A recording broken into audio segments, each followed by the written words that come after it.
So last time I spoke to you, we talked about zombie movies and how people in real life can allow themselves to take on a zombie mind state and start acting like a zombie from a zombie movie. Speaking metaphorically, of course, but I feel like I did a good job of illustrating to you how, or maybe the inspiration behind zombie movies.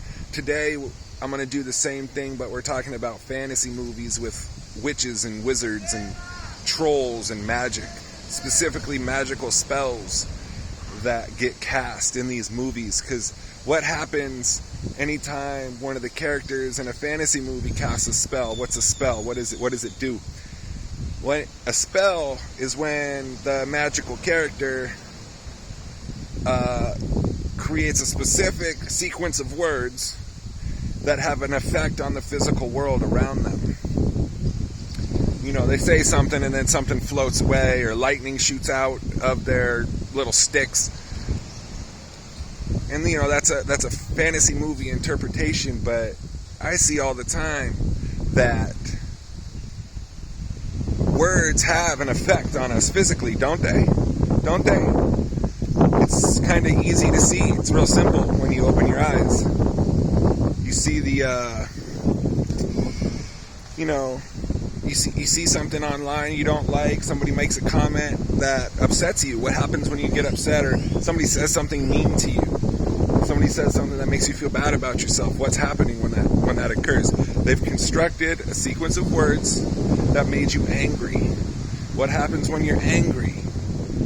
Your heart rate goes up, you might clench your teeth, you might start to perspire. If you get really angry, you might release adrenaline and cortisol into your system. Those are physical reactions as a result of words that were constructed in a specific way to have power over you. Right? How is that any different than what happens in the movies? You know, to me, that's what, when I watch a movie like that, that's what inspires those spells that the Harry Potter casts, or whoever. You know, if it's a bad guy or a good guy, they're going to have different types of spells. And it's kind of easy when you think about it to understand that those words can have a power over the physical world. And it works the same way from, there's positive spells. You can cast charming spells and spells of love onto people and try to make them think that you're in love with them when you're actually not, or you care about them in a way when you actually don't. And we all need to be aware of these spells, you know. It's not okay to go around casting spells on people. I've my own mental health journey through periods of, I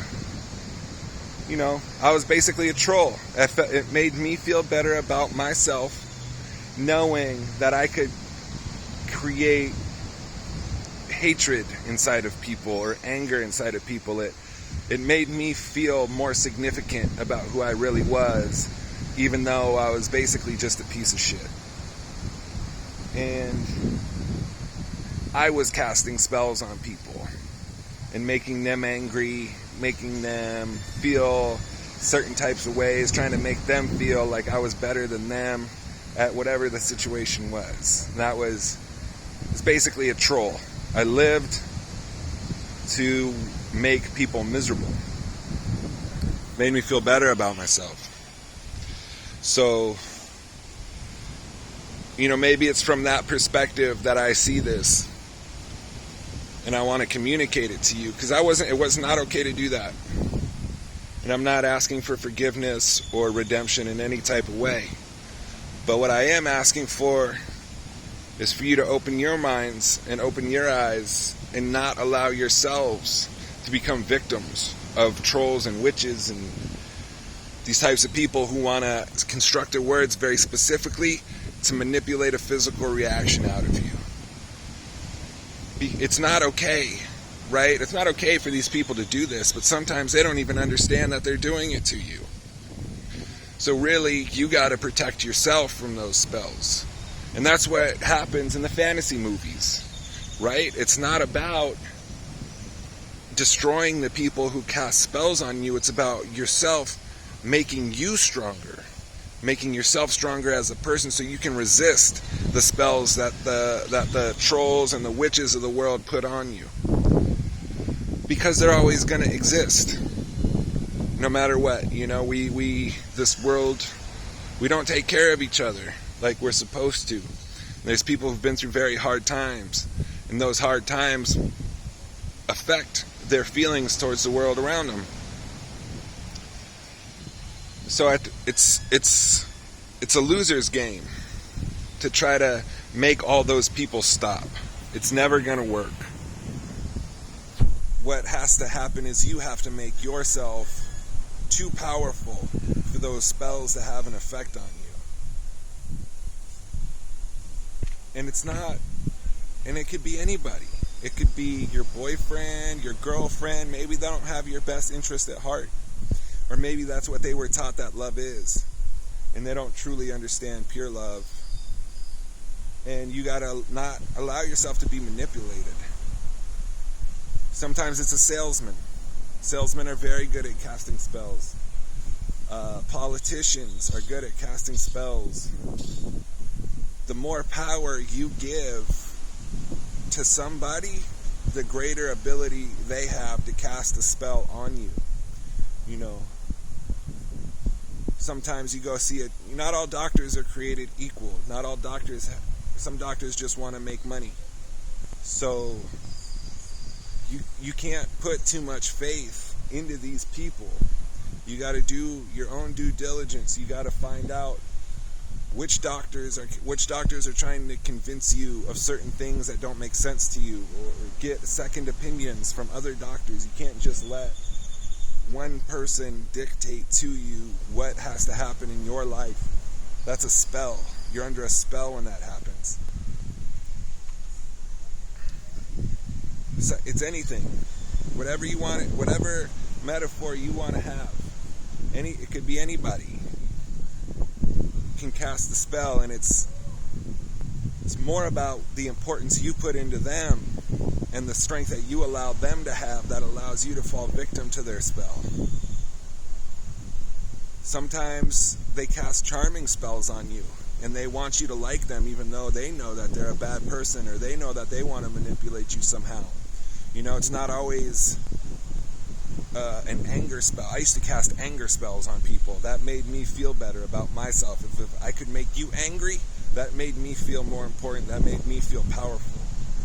Some people want to cast love spells and charming spells and spells of happiness, but that's only to manipulate you and draw you in. And so you can be tricked into giving them more power. Then once they have that power, then they start casting more devious spells. So that's all really I wanted to say in this video, is you can't allow yourself, you have to have power. You have to grant yourself power. Maybe you have to cast a spell on yourself before you go out into the day. Say, I will not allow these unscrupulous characters to cast their spells on me. I will not allow myself to be enchanted by their promises. Actions speak louder than words. So don't you should almost never fall for a spell that isn't backed up by virtuous and noble actions themselves. The action is what's important, not the spell. So don't become a victim of spells. And it's, I'm not defending the spell casters, the witches and the trolls of this world who want to draw you into their magic and make you as miserable as they are.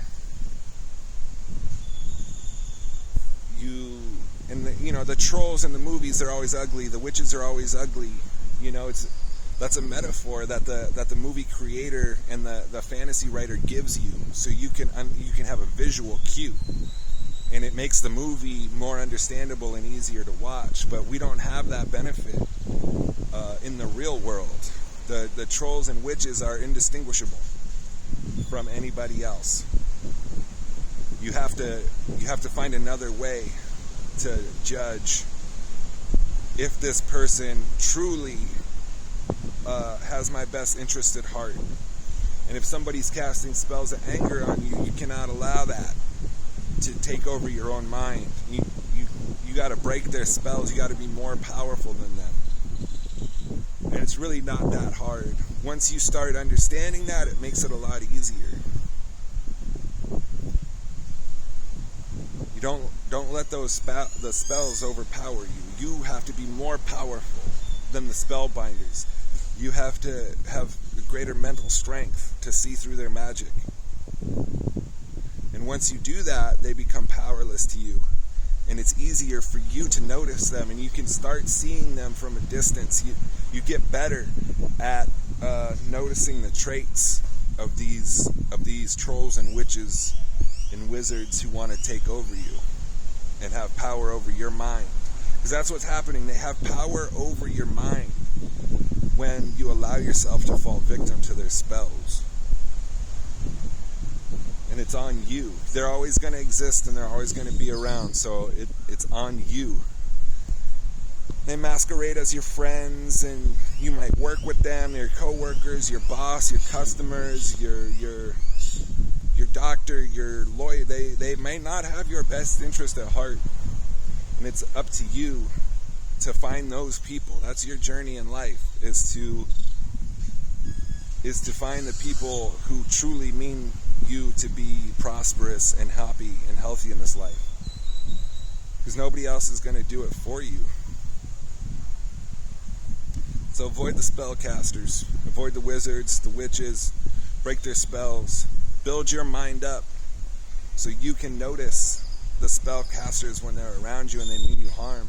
And you can't allow yourself to fall victim of the flattery, especially if their own actions don't match their words. Do they flatter you in words only, or do they flatter you with their actions as well? And do they flatter you every day? Is it consistent actions, or do they mess up sometimes and then they try to win your favor back by bamboozling you and entrancing you with their magic? You need to be aware of these things.